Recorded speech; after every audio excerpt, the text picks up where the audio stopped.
Apakah sedekah seluruh harta tanpa sisa untuk keluarga sedikit pun itu boleh Ustaz? Boleh saja. Karena ini sering dilakukan ya. Yang saya katakan boleh ini karena dilakukan oleh beberapa sahabat seperti Abu Bakar radhiyallahu anhu, Abdurrahman bin Auf radhiyallahu anhu, dan beberapa sahabat memang pernah mempraktikkan, dan Nabi SAW tidak larang.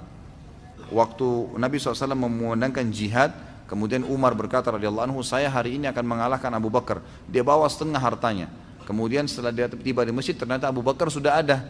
Lalu Umar mengatakan, saya yakin Abu Bakar tidak akan menyumbang setengah hartanya. Lalu dia mengatakan, ya Rasulullah, ini setengah harta saya. Nabi SAW mengatakan, baik yang kamu lakukan wahai Umar. Lalu Umar penasaran tanya, wahai Abu Bakar, ya Rasulullah, Abu Bakar sedekah apa? Ya, maka Nabi SAW mengatakan, Abu Bakar mau sedekahkan seluruh hartanya, gitu kan? Dan waktu Nabi SAW tanya, wahai Abu Bakar, apa yang kau sisakan untuk keluargamu? Dia bilang Allah dan Rasulnya. Nabi SAW tidak tegur nih perbuatan. Tapi memang ada pendapat para ulama yang mengatakan, Abu Bakar radhiyallahu anhu terkenal dengan sedekahnya yang banyak, dan selalu dikatakan beliau mensedekahkan semua hartanya. Yang dimaksud dengan semua harta adalah yang sedang dia miliki pada saat itu, bukan aset ya. Jadi misal kita lagi di masjid, ada nih sumbang buat masjid, sumbang buat jihad, kita lagi punya 1 juta rupiah di kantong, kita keluarin semua nih, berarti kita sedang mensedekahkan seluruh harta kita pada saat itu yang kita milikin. Ini lebih tepat perilaku Abu Bakar. Ulama cenderung mengatakan seperti ini karena pada saat Abu Bakar membawa harta yang dia miliki dalam bentuk ya dirham dan dinar pada saat itu, beliau masih punya aset-aset kebun, masih punya peternakan unta dan dan kambing waktu itu enggak semuanya dibawa ke Nabi SAW, tapi dianggap dia mensedekahkan semua yang dia miliki. Jadi yang dia miliki pada saat itu yang bisa digunakan oleh dia, itu disedekahkan. Jadi seperti itu, Allahu a'lam, yang saya tahu. Apa hukumnya datang ke walimah urs yang tidak syar'i? Biasanya sering bercampur baur antara pria dan wanita. Saya sarankan hadir akad nikahnya saja. Akad nikah saja. Nggak usah ada hadir di gedungnya, gitu kan? Karena itu nanti akan lebih banyak efek tidak baiknya. Minimal kita dengar musik, nanti lihat auratnya orang, nanti nggak enak disalamin sama perempuan atau orang yang lebih tua, terus kita dianggap sombong karena dianggap lebih muda, dan beragam macam godaan syaitan. Udah. Hadir yang wajib itu di akad nikah, itu wajibnya, gitu kan? Dan sebenarnya sunnahnya yang Nabi SAW contohkan, setiap habis akad nikah langsung walimah ursnya, langsung acara makannya, itu sunnah Nabi. Kalau kita kan dipisah ya, akad nikah sekarang nanti malam baru gedung. Berarti acara gedung malamnya itu sudah bukan kewajiban, yang ahli akad nikah itu yang wajib, gitu kan? Jadi hadir akad nikahnya saja. Apa hukumnya menyumbang ketika walimah urs? Ya, kalau niatnya sedekah umum insya Allah nggak apa-apa. Tapi tidak ada secara khusus ya dalil yang saya tahu, sebatas ilmu saya tidak pernah Nabi SAW secara khusus menyuruh membawa Aisyah pada saat mendatangi radhiyallahu anha perkawinan wanita Ansar di Madinah itu membawa uang, itu belum pernah. Saya belum pernah temukan ada riwayat. Tapi umumnya ulama bilang kalau dia masukkan dalam sedekah secara umum karena dia anggap memang orang menikah mungkin butuh biaya, dia mau kasih, maka itu boleh-boleh saja. Surah apa ya? Apa ini?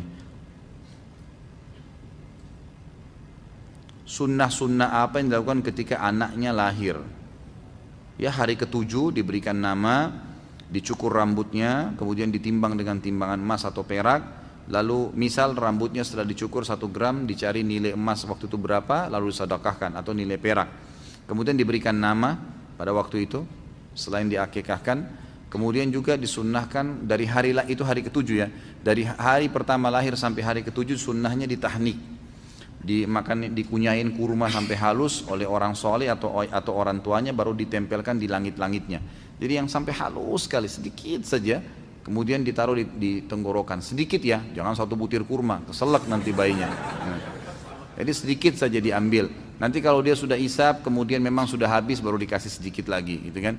Jadi seperti itu, dan ini boleh orang soleh atau orang tuanya. Dalilnya orang soleh adalah Nabi SAW, karena sering kali para sahabat membawa anak-anak bayi mereka yang baru lahir dan Nabi SAW mentahniknya, diantaranya Abdullah ibn Zubair radhiyallahu anhu majma'in. Salat sunnah ba'diyah isya 4 rakaat, apakah benar pahalanya seperti salat sunnah di malam Lailatul Qadar? Allahu a'lam. Saya belum pernah temukan nih. Yang saya tahu ba'diyah isya cuma 2 rakaat, tidak pernah ada dalil menyebutkan 4 rakaat. sedikit menyimpang dari tema, dari tadi menyimpang. Yang masalah sedekah cuma sedikit saja. Ini Allahu alam nih yang banyak nih. Ana belum lama mengikuti manhaj salaf, kurang lebih 1 tahun. Di rumah ana masih sendiri, istri dan orang tua belum terlalu mengenal sunnah dan cenderung memusuhi yang namanya salaf. Pertanyaan, bagaimana cara ana mendakwahi dan memberikan pengertian bahwasanya apa yang ana fahami sekarang adalah hak. Yang paling pertama, tunjukkan sunnah pada mereka. Senyum, lebih ramah, lebih dermawan, gitu. Jangan begitu kenal sunnah abus, tahu abus? Mukanya, matanya melotot, kata-katanya tajam, buang muka. Ini penyakit standar ini ikhwan. Begitu mulai sudah ikut sunnah, sudah enggak isbal celananya, begitu ketemu orang yang paling pertama matanya lihat celananya. Isbal enggak? Begitu isbal ahli nar. Gak mau ngomong, gak mau senyum. Dari mana ini akhi? Dari mana? Akhwat kita begitu. Begitu diberi salam oleh tetangganya ibu, wah jilbab gaul. Jilbabnya yang pertama dilihat, karena belum jilbab syar'i. Malah senyum. Ada tamu datang, assalamualaikum, waalaikumsalam. Lebih ramah, salaman, beli orang minuman, makanan. Saya pernah kasih saran, diundang perbuatan bid'ah nih. Ini ada undangan. Banyak ikhwan dan akhwat kita, sampai ada yang ngaku sama saya itu. Dia tutup pintunya supaya tetangganya pikir dia tidak ada. Tujuannya supaya nggak diundang di acara bid'ah gitu kan. Untuk apa nih? Jadi kalau tetangganya faham seperti apa yang dia mau memang, dianggap dia keluar, datang nggak lagi besok? Datang lagi, tahun depan diundang lagi nggak? Diundang lagi. Kenapa buka? Assalamualaikum, waalaikumsalam. Orang datang senyum, langsung senyum. Oh silakan bu, masuk, silakan pak, masuk, duduk, salaman. Setelah duduk, ya, salamannya laki-laki sama laki-laki, perempuan sama perempuan. Setelah duduk, gitu kan, berikan dulu minuman, tanya kabarnya, nggak usah langsung to the point. Tunjukkan sunnah Nabi SAW. Dalam hadis Bukhari, siapa yang mengaku beriman kepada Allah dan hari akhir, dia harus apa?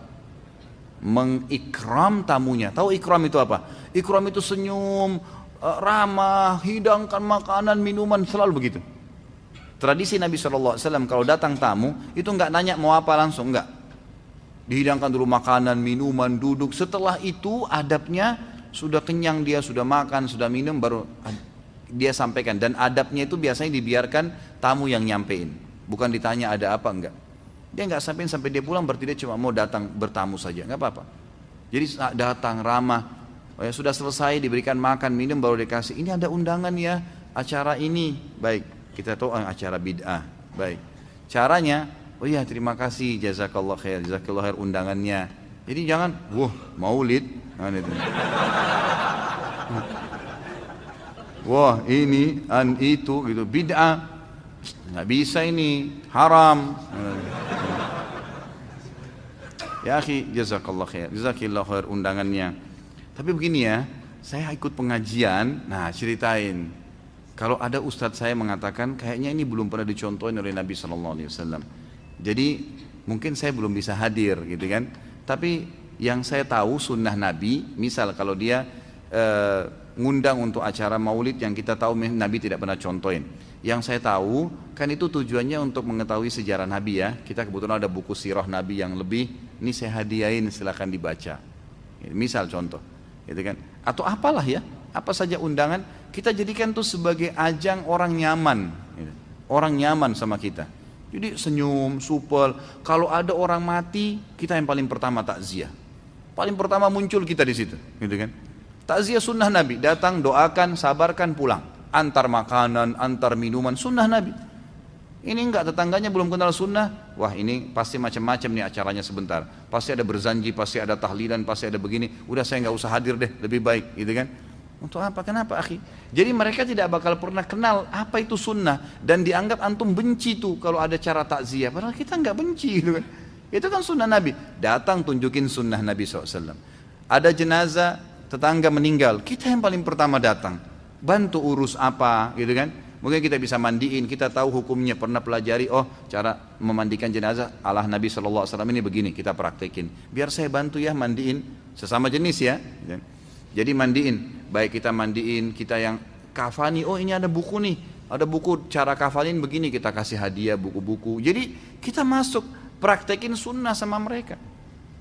Mestinya begitu. Antum laki-laki sudah kenal sunnah, makin sayang sama istrinya, makin ramah, ya gitu kan. Kalau dulu tidak pernah meluk, sekarang lebih sering meluk. Tidak pernah kata sayang, sekarang lebih senang sayang. Sekarang lebih supel, lebih suka membantu kasih uang. Dulu cuman berapa 1 bulan, sekarang lebih. Wah, ini bagus nih perubahannya. Istrinya bisa tanya, taklim di mana tuh? Nggak apa-apa deh sampai jam 12 malam. Nah, nafkahnya naik kan gitu. Tapi kalau antum tambah pelit, sudah berjenggot, kemudian mukanya nggak pernah senyum, lalu istrinya minta, bang beli ini dong, nggak ada. Nggak usah mubazir, banyak-banyak, nggak usah. Pelit. Padahal Nabi SAW sangat ringan tangan, gitu kan?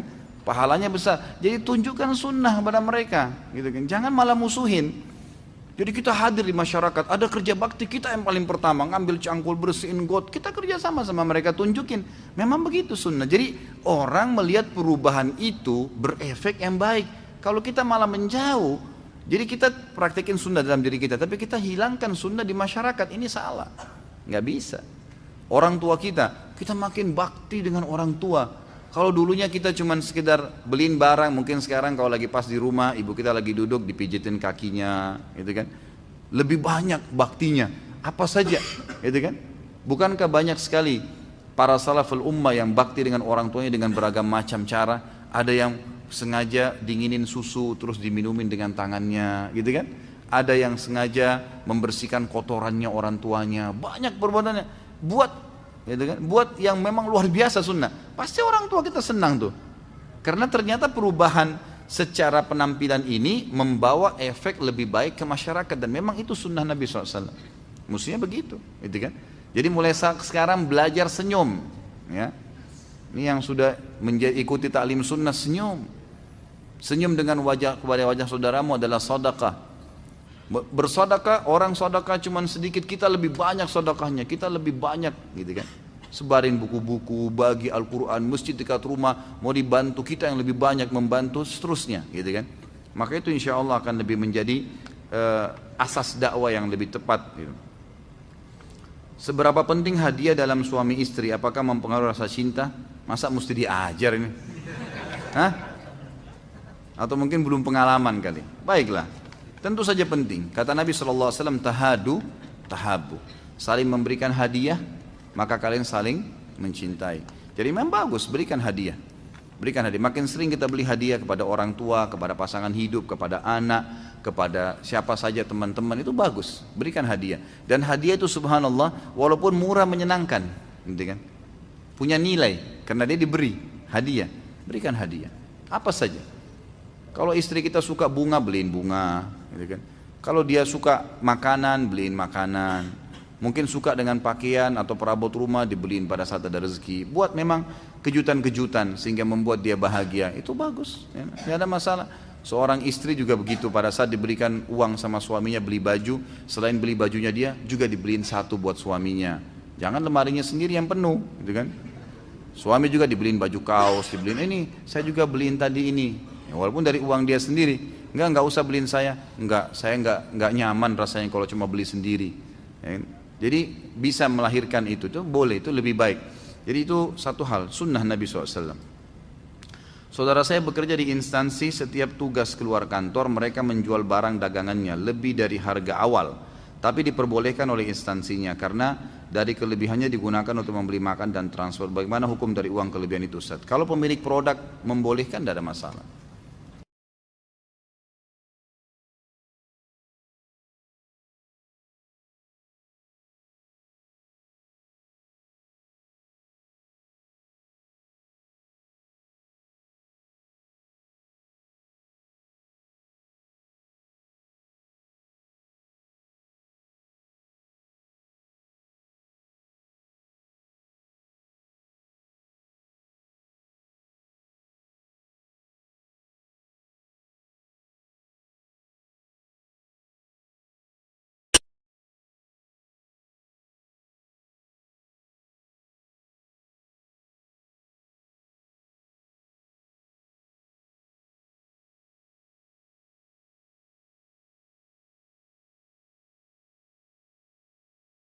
sesuai dengan kemampuan. Berapa kemampuan kita, kita kasih saja. Insya Allah akan ada gantinya dari Allah Subhanahu Wa Taala.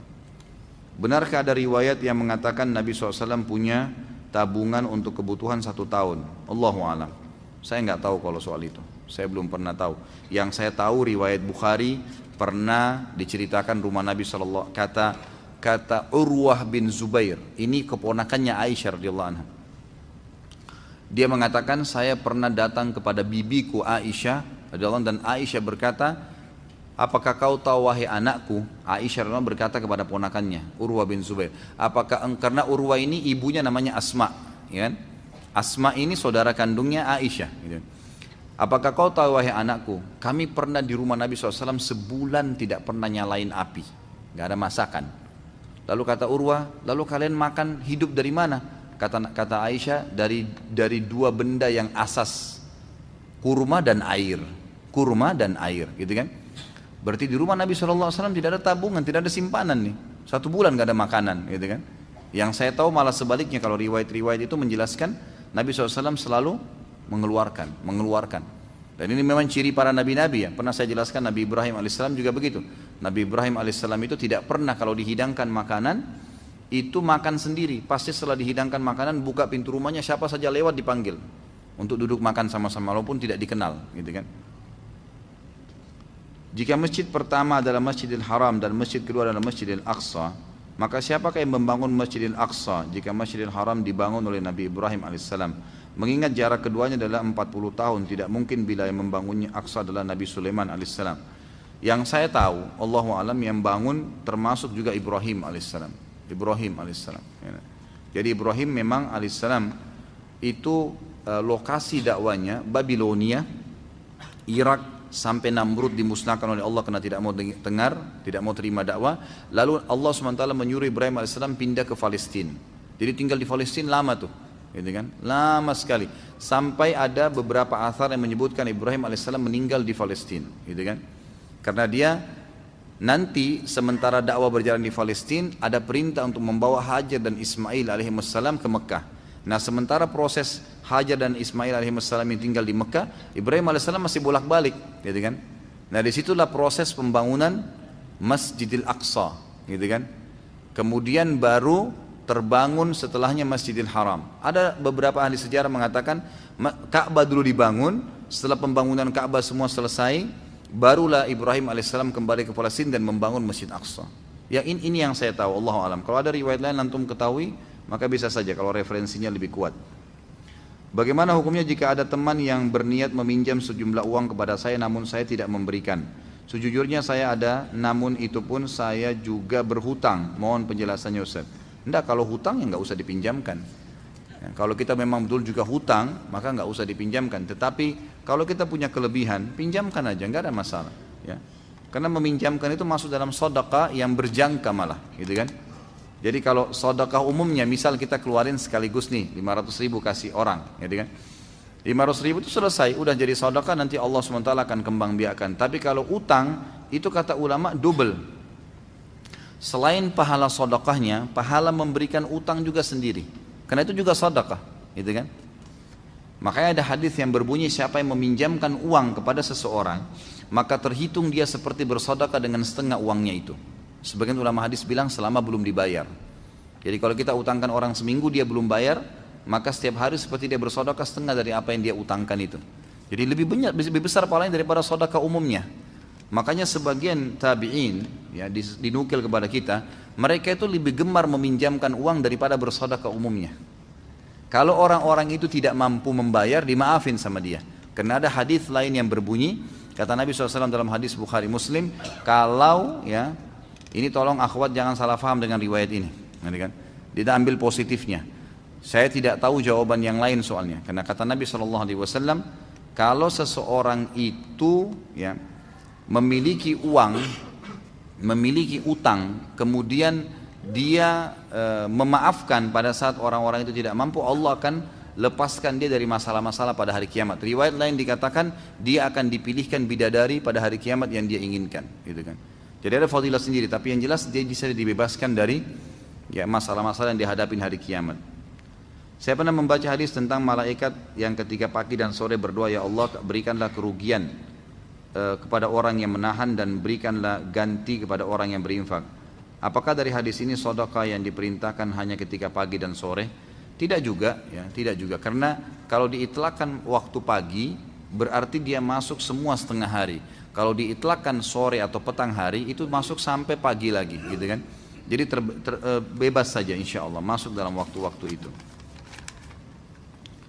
Dan juga di sini doanya, doa malaikat ini berlaku maksudnya pada saat pagi mereka berdoa di pagi hari ini sampai menjelang sore. Siapapun yang bersedekah bukakan. Dari petang, dari sore hari sampai besok pagi lagi. Doanya berlaku begitu walaupun dia berdoa di sore hari. Siapapun yang bersedekah di sore hari ini sampai menjelang pagi maka juga itu mendapatkan, semoga dibukakan jalan-jalan rezekinya. Bagaimana hukum bekerja di kantor pajak? Kantor pajak kan peraturan pemerintah, gitu kan? Dan sudah saya jelaskan itu hari. Kalau memang maksud pemerintah ini positif, dalam arti kata memang memberikan untuk maslahat, untuk kegiatan-kegiatan sosial, itu masuk kita kalau bayar pajak kita bersedekah, sama kita bersedekah. Dan sedekah kepada pemerintah itu kalau memang pemerintah menjalankan benar, tepat, itu pahalanya juga besar. Karena kegiatan-kegiatan sosial mungkin yang kita tidak bisa jangkau, seperti pembuatan jalan layang misalnya, atau proyek pemberantasan kemiskinan, dengan pengadaan rumah-rumah misalnya, itu mungkin kita tidak bisa mampu ke situ, tapi dengan kita menggabungkan maka otomatis kita dapat pahala. Yang setahu saya Allah alam itu tidak ada masalah, tidak ada masalah, kecuali ada penyimpangan di situ. Kalau yang ada penyimpangan yang terjadi, antum tahu maka itu tidak boleh. Tapi secara umum pajak itu yang diletakkan oleh pemerintah, setahu saya ulama mengatakan boleh saja pemerintah meletakkan untuk pembiayaan negara. Dan siapapun yang membayar pajak tepat, dia taat sama pemerintahnya maka dapat pahala, dan itu pahala sedekah kepada pemerintah. Bagaimana hukum memakai celak? Boleh saja celak, laki-laki dan perempuan dibolehkan, tidak ada masalah. Tetapi bagi perempuan dianjurkan ya untuk memakai di tempat-tempat yang tidak menjadi fitnah, karena celak itu kan malah membuat mata kelihatan lebih terang, lebih baik, lebih terbentuk gitu kan. Maka ini sebaiknya dijauhi kalau di tempat-tempat umum. Tapi kalau laki-laki itu boleh di tempat umum pun, karena Nabi SAW salah satu ciri beliau yang sering diceritakan oleh para sahabat kalau bertemu dengan Nabi SAW itu di matanya ada celak. Dan ada jenis celak yang dianjurkan untuk dipakai, itu namanya ismet, ya. Alif ta mim dal, ismet. Jadi kalau salah seorang di antara antum lagi umrah, di Indonesia juga sebenarnya ada tapi tidak semua tempat jual. Saya kemarin untuk umrah sempat beli dan saya letakkan di toko saya. Itu memang tidak banyak karena belum banyak orang kenal, tapi memang ada hadis Bukhari berbunyi ismet itu menguatkan pandangan mata dan menumbuhkan bulu mata. Nah, itu dianjurkan untuk dipakai memang, dan itu ada dua macam, ada yang panas, ada yang dingin. Jadi kalau antum beli sampai beli pun tanya aja, kalau nggak ngerti bahasa Arab, bahasa Arab itu panas har, ya, kalau dingin itu barid. Ya, gitu. Biasanya ditulis tuh kalau ngerti bahasa Arab ditulis har atau barid. Yang panas har itu biasanya dipakai di musim dingin, gitu kan? Karena kalau dipakai mata kita memang kayak agak pedes, gitu, biasanya agak perih. Nah, kalau yang dingin biasanya dipakai di musim panas, memang dia membuat kelopak mata dingin. Kadang-kadang saya sering pakai dan itu positif saja, bagus gitu kan? Itu termasuk sunnah Nabi SAW. Apakah harus melepaskan pekerjaan yang sudah ada, pekerjaan ada keharaman, sedangkan dia belum punya pekerjaan halal yang lain dan masih punya utang di bank cukup besar, bagaimana caranya? Subhanallah, ini butuh keyakinan. Kata Nabi SAW dalam hadis Bukhari, man taraka syai'an lillah abdalahu khairan min. Siapa yang meninggalkan sesuatu karena Allah, Allah akan gantikan yang lebih baik. Jadi memang jangan antum tunggu, kalau tahu itu haram, kemudian antum tunggu sampai dapat pekerjaan, sampai kapan nih? Kalau kita meninggal sebelum dapat pekerjaan halal gimana? Gitu kan? Konsekuensi nggak boleh. Nanti saya berzina aja dulu deh sampai saya dapat istri.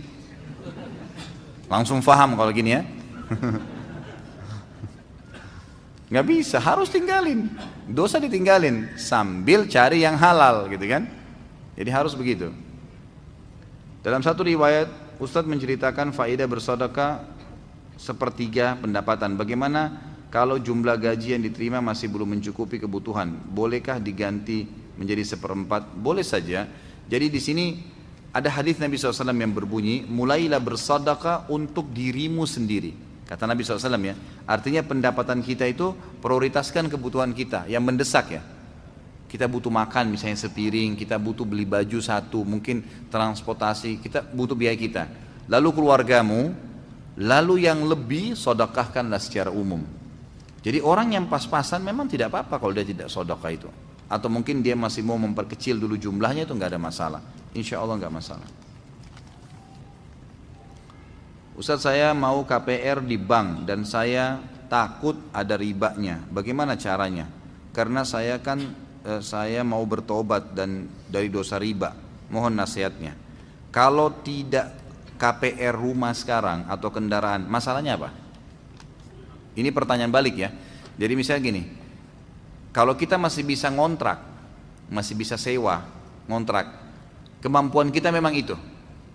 Jangan paksakan, jangan lewatin kapasitas kita dulu. Sambil kita mengatur strategi ke depan, mudah-mudahan Allah Subhanahu wa taala bukakan rezeki, gitu kan? Karena kalau sesuatu sudah diplanningkan, itu nanti insya Allah akan ada hasilnya. Gitu. Baru kita lakukan. Saya pernah jelaskan ke salah satu ibu di pengajian di Kelapa Gading. Waktu itu dia bilang, Ustadz, saya kalau tidak KPR rumah, maka saya tidak akan pernah punya rumah. Saya bilang, itu perkataan ibu. Kenapa kok harus dipatok seperti itu? Kan bisa kita balik statement itu, selama saya belum bisa beli rumah, maka saya kontrak dulu. Memang kenapa kalau kontrak 5 tahun, 10, ada orang kontrak 5 tahun, 10 tahun, setelah dia mampu baru dia bayar. Bisa saja, contoh ya. Atau memang paling tidak dia mungkin bisa lari ke KPR yang melalui perbankan syariah yang dia pastikan akadnya. Saya juga terus terang belum tahu seperti akad 100% masalah perbankan, karena mungkin setiap perbankan syariah punya akad masing-masing gitu kan. Jadi dipelajari akad-akadnya, kemudian kalau akadnya sesuai dengan syariat boleh antum KPR ke situ. Tapi kalau tidak, saran saya jangan tergesa-gesa melampaui kapasitas kita, karena biasanya membuat utang ada, kita terlilit utang ya, atau misalnya kita jadi mendatangkan beban hidup yang semestinya tidak ada, itu karena mau melampaui kapasitas kita. Ya gitu, memaksakan diri. Akhirnya banyak orang terlalu banyak KPR-nya, terlalu banyak cicilannya. Waktu dia meninggal tidak sempat dibayar, disita, semuanya akhirnya menjadi pembayaran utang. Akhirnya keluar anak-anak dan istrinya, umumnya ya, itu tidak dapat warisan. Umumnya mereka begitu. Waktu hidup luar biasa, mobilnya mewah, rumahnya mewah. Habis itu habis, semua diambil oleh bank-bank ini. Itu kan disita semuanya. Akhirnya anak-anak nggak dapat warisan. Untuk apa? Melampaui kapasitas kita.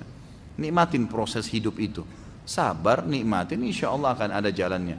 Tapi tidak mungkin orang yang berusaha, orang yang berdoa ikhtiar Allah nggak bukain. Itu banyak sekali fakta lapangan sudah dibukain oleh Allah SWT. Ustaz, kalau ibadah yang tidak dituntunkan atau diajarkan Rasulullah SAW, apakah boleh diamalkan pada apa ini? Apa ini? Kegiatan baik mungkin maksudnya. Seperti apa dulu? Saya tidak tahu ini. Kalau misalnya yang dimaksud, jadi gini, ada beberapa perbuatan-perbuatan yang kalau memang dia tidak bertolak belakang dengan hukum Allah Azza wa Jal, seperti misalnya kanun wad'i namanya, peraturan pemerintah setempat, kayak rambu-rambu lalu lintas, kemudian KTP, paspor, dan ijazah, akte lahir. Ini kan tidak ada hadisnya, nggak ada dalam Al-Quran dan dalam Sunnah. Tapi ini peraturan-peraturan pemerintah setempat yang dianggap bertemu di sisi syar'i, bertemu dengan syariat kita di sisi maslahatnya. Dia tidak haram, tidak ada haramnya, tapi malah bertemu di sisi maslahat, karena syariat itu diturunkan oleh Allah SWT untuk maslahat, gitu kan? Jadi kalau ini ada maslahatnya maka kita boleh. Kalau ini yang dimaksud maka tidak ada masalah. Ini insya Allah tidak ada masalah. Tetapi kalau yang lain, amalan-amalan dalam ibadah, kemudian kita mau buat untuk apa? Sedangkan yang ada sunnahnya saja banyak, gitu kan? Itu pun kadang-kadang masih kececeran. Ini ikhwah yang sudah faham ada zikir pagi sore, tiap hari on time zikir pagi sorenya, saya tanya, hah? Masih hidup nggak ini? Hah? Kok nggak ada yang jawab?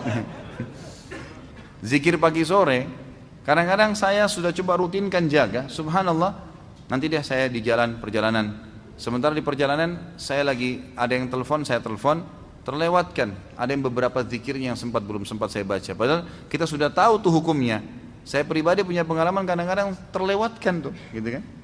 Yang sudah ada sunnahnya saja kadang-kadang kita masih terbengkalai. Kenapa mau cari yang tidak ada sunnahnya nih? Jadi lebih baik fokus yang sudah ada perintahnya, jelas-jelas janjinya Allah di situ. Mana yang lebih afdal untuk sedekah? Untuk membangun masjid, untuk ibu sementara orang tua sudah berkecukupan, atau untuk saudara? Saya sudah bilang, apa yang sedang kelihatan depan mata. Kita lagi lewat, ada masjid lagi butuh bantuan, masjidnya dibantu. Nggak usah bilang nanti saya mau kasih ibu saya, itu nanti yang sedang di depan mata kita, gitu kan? Apalagi di sini dikatakan ibunya sudah berkecukupan. Dan kalau kita bisa bagi, kita bagi, nggak ada masalah. Dibagi malah lebih baik. Misal masjidnya kita kasih 100 ribu, kita punya 500 ribu sedekahin. Nanti buat ibu 200 ribu, nanti mungkin buat saudara kita bagi yang sisanya. Maka itu boleh-boleh saja, dibagi, diratakan. Berhubungan masih dalam bulan Syawal, maka sebelumnya saya mengucapkan taqabbalallahu minna wa minkum. Taib. Siyamana wa siyamakum. Taqabbal ya karim, insyaallah Allah terima. Afwan, ana ingin menanyakan seputar Syawal. Bagaimana hukum mengucapkan minal aidin wal faizin? Apakah bid'ah? Kalau dikatakan bid'ah itu tidak masuk dalam bid'ah, setahu saya. Kecuali orang itu menganggap itu bagian daripada acara Id yang harus diucapkan. Gitu kan? Kalau dia anggap itu bagian daripada ibadah Id, maka itu baru bid'ah. Tapi kalau dia hanya ucapkan minal aidin wal faizin sebagai bentuk doa saja, gitu kan? Umumnya, dan dia tidak melazimkan, dia tidak menghubungkan dengan Id itu, artinya dia baca sebagai doa secara umum, maka itu tidak masuk dalam bid'ah. Allahu a'lam. Taqabbalallahu minna wa minkum juga bukan dari Nabi SAW, tapi dari perilaku beberapa sahabat, gitu kan? Perilaku beberapa sahabat yang saling mengucapkan di antara mereka. Dan para ulama mengatakan selama seseorang mendoakan kalimat-kalimat yang positif sebagai bentuk kegembiraan di Idul Fitri dan Idul Adha, maka itu boleh saja. Yang penting dia tidak lazimkan, tidak hubungkan, tidak harus berhubungan dengan ibadah yang sedang dikerjakan. Bolehkah saat membayar zakat fitrah kemarin bukan dengan beras namun diganti dengan uang? Pendapat yang paling kuat yang saya tahu tidak boleh. Zakat fitrah harus makanan pokok. Kalau kita bayar ke masjid dengan duit nanti mereka belikan beras, boleh saja, nggak ada masalah. Tapi kalau kita hanya kasih uang ke fakir miskin dengan nilai 2,5 kilo beras, ini tidak ada sunnahnya. Karena memang itu harus kut itu makanan pokok, makanan pokok. Kalau uangnya sedekah atau zakat mal, jadi zakat fitrah memang makanan pokok. Kemarin Idul Fitri jatuh di hari Jumat, apakah sholat Jumatnya wajib diganti sholat duhur? Jadi kalau dalam hadis dikatakan kalau sudah Id, ya, maka Jumat itu menjadi sunnah, ya, menjadi sunnah, artinya menjadi khiyar, boleh dikerjakan, boleh tidak. Jumatnya ya, tapi kalau orang tidak Jumat tetap sholat duhur, karena tidak mungkin dihilangkan dua-duanya, kan gitu. Dan ini juga yang membuat Abu Hanifah rahimahullah berpegang pada hadis sahih ini, kalau sholat Id itu wajib, kalau sholat Id itu diwajibkan. Beliau mengatakan ini wajib. Dikuatkan juga dengan hadis lain bahwasanya Nabi SAW dalam hadis Bukhari, Nabi SAW memerintahkan pada saat Id semuanya keluar hadir di lapangan, sampai orang tua, wanita yang berhalangan pun, walaupun mereka tidak sholat, untuk menghadiri dan mendengarkan khutbahnya. Berarti menandakan memang sholat Idnya wajib. Maka oleh karena itu bertemu dengan Jumat yang sifatnya juga insidental sama dengan sholat Id itu, maka gugur salah satunya, tetapi duhurnya nggak gugur, gitu kan? Dan lebih kuat pendapat mengatakan Jumat di sini menjadi sunnah, artinya boleh tetap Jumat. Kalau di Saudi itu yang saya tahu, selama saya hidup di sana, kalau ada sholat Id paginya, itu Jumatnya tetap mereka sholat. Umumnya di Madinah ya, tetap Jumat ada, tapi sudah menjadi hukum sunnah, gitu. Bolehkah puasa Syawal digabung dengan Ayyamul Bid? Setahu saya sunnah sama sunnah boleh saja, nggak ada masalah. Sunnah sama sunnah dibolehkan, jadi tidak ada masalah. Yang tidak boleh kalau sunnah sama wajib. Wah ini Masya Allah ini, yang panjang-panjang saya nggak baca ya. Ini sudah jam 9. Apa batasan zuhud dengan bakhil? Beda sekali. Zuhud itu mendahulukan akhirat dari dunia. Ya, perhatikan definisinya ya. Zuhud itu mendahulukan akhirat dari dunia. Lagi dengar azan sholat, tutup urusan tokonya atau kantornya, gitu kan? Itu zuhud namanya, mendahulukan akhirat dari dunia. Kalau bakhil, tidak bisa dipertemukan batasannya. Bakhil memang tidak mau memberi, berarti dia tidak ingin akhirat, bentrok ini, ya kan? Jelas tidak bisa dipertemukan dua-duanya. Bagaimana sikap hemat yang baik dalam Islam? Kalau hemat lain, hemat boleh. Hemat itu tidak mubazir, ya. Artinya beli sesuatu yang dibutuhkan. Kalau tidak dibutuhkan nggak usah. Gitu. Misal kita pengen makanan, beli makanan yang secukupnya. Juga mungkin ada yang mau disedekahkan, jangan beli berlebihan sehingga akhirnya nanti mubazir dibuang. Itu kurang lebih yang saya tahu masalah hemat. Ada sebagian orang yang menabung cukup banyak dan jarang bersedekah karena dia beranggapan jika menabung banyak maka zakat mal yang akan dikeluarkan juga akan banyak dan dia mencukupkan dirinya dengan ini. Bagaimana mendakapi hal tersebut? Zakat mal itu adalah pensucian harta tadi. Untuk mensucikan harta itu. Beda posisi sedekah yang tidak ada persentasenya dan dikeluarkan kapan saja dengan zakat. Dia nggak bisa mengatakan kalau seakan-akan yang saya pahami sini nggak usah bersedekah deh, zakat mal aja, gitu kan? Padahal sebenarnya zakat mal itu pensucian hartanya dan itu nanti kalau tiba haul 1 tahun. Kalau sedekah nggak mengenal itu, kapan saja. Makanya ulama mengatakan sebenarnya dari sisi balasan nanti itu bisa lebih banyak sedekahnya karena sedekah bisa lebih banyak yang dikeluarkan dan secara umum zakat mal masuk dalam itlaq sedekah, masuk dalam itlaqnya sedekah. Jadi kalau yang saya sarankan tidak ada hubungannya dengan ini karena dia tidak pernah tahu, mungkin saja pas tiba haulnya dia lagi banyak atau mungkin tiba-tiba jadi bangkrut, bisa terjadi. Akhirnya kalau dia bangkrut gimana? Nggak ada zakat mal, nggak ada sedekah, jadi sedekah saja, gitu kan? Nggak ada hubungannya, jangan dihubungkan dengan itu.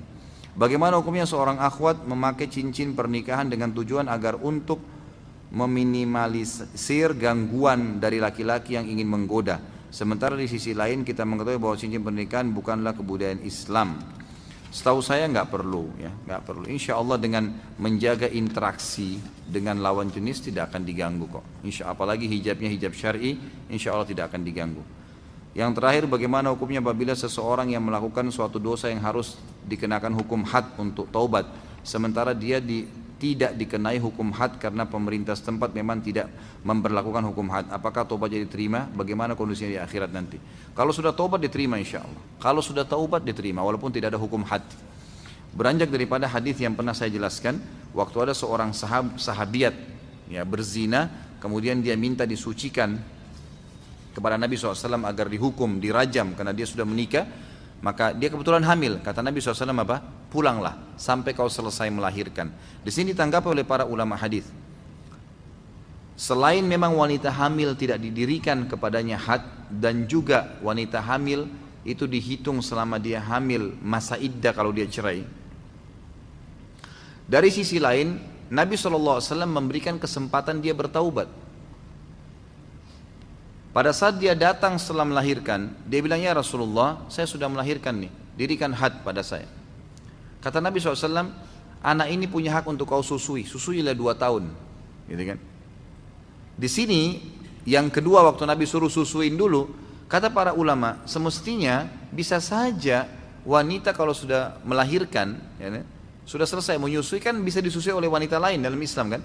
Sudah harus bisa berdiri padanya had. Tapi Nabi SAW tetap mengatakan susuilah sampai 2 tahun. Di sini kata ulama hadis juga Nabi SAW memberikan lagi kesempatan untuk taubat. Sudahlah, pulang taubat nggak usah datang, gitu lah. Seperti itu kata bahasa Nabi SAW. Tapi ternyata setelah menyusui 2 tahun tetap perempuan ternyata mengatakan ya Rasulullah sucikan saya. Maka baru Nabi SAW menyuruh mengeraskan kayaknya baru dirajam. Pada saat pun dirajam, gitu kan? Ada seorang sahabat yang mengatakan semoga Allah melaknatmu kenapa kau berzina. Lalu kata Nabi SAW, jangan kau laknat dia. Karena dia telah bertaubat, kalau taubatnya dibagikan kepada 70 ahli Madinah maka akan cukup buat mereka. Gitu kan? Ada seorang laki-laki juga pernah berzina lalu dirajam. Ada seorang sahabat, waktu dilemparin batu, orang yang lagi dirajam itu, kesakitan, dia lari. Ada sahabat ngejar dengan batu besar lalu dipukul sampai orang itu mati. Lalu apa yang terjadi? Nabi SAW mengatakan, halla taraktumu fayatubullahi alaih. Tidakkah kalian membiarkan saja dia pergi? Kan itu. Karena sebenarnya hati ini kan efek jerah. Tidakkah kalian membiarkan dia pergi? Maka dia taubat, Allah terima taubatnya. Artinya taubat boleh, silahkan. Kalau taubat bisa, tidak ada masalah. Kalau misalnya ada seseorang di antara kita yang hadir pernah berzina, tidak didirikan had sama dia, tapi dia sudah taubat nasuha, apakah harus dihad? Enggak. Kan gitu. Sudah cukup dengan taubatnya insya Allah. Mudah-mudahan apa yang kita bahas pada malam ini bermanfaat dan juga semoga majelis kita diberkahi oleh Allah Subhanahu wa taala. Semua yang sakit disembuhkan penyakitnya, semua yang utang dilunasi utangnya, semua yang belum dapat hidayah diberikan hidayah oleh Allah Subhanahu wa taala. Juga semua yang sudah dapat hidayah bisa mengamalkan ilmunya dan juga Allah Subhanahu wa taala memberikan kemenangan, ya, ketentraman, kemuliaan bagi seluruh muslimin dimanapun mereka tertindas, baik di Palestina secara khusus, di Syria, di Yaman, ya, kemudian di Irak, di Myanmar dan di tempat-tempat yang lain. Semoga Allah berikan kemuliaan dan kemenangan kepada mereka dan Allah partisipasikan kita bersama mereka di pahala, baik dengan doa, harta dan juga jiwa kita. Serta juga kita minta kepada Allah dan tidak henti-hentinya saya ucapkan dalam setiap majelis ilmu ini, dengan kemahamurahannya agar menyatukan kita di surga firdausnya tanpa hisab, sebagaimana Allah satukan kita di masjid yang mulia ini. Terima kasih waktunya ikhwan dan akhwat sekalian, dan kalau ada benar dari Allah, kalau salah dari saya mohon dimaafkan. Subhanakallahumma bihamdika asyhadu an la ilaha illa anta astaghfiruka wa atubu ilaik. Wassalamualaikum warahmatullahi wabarakatuh.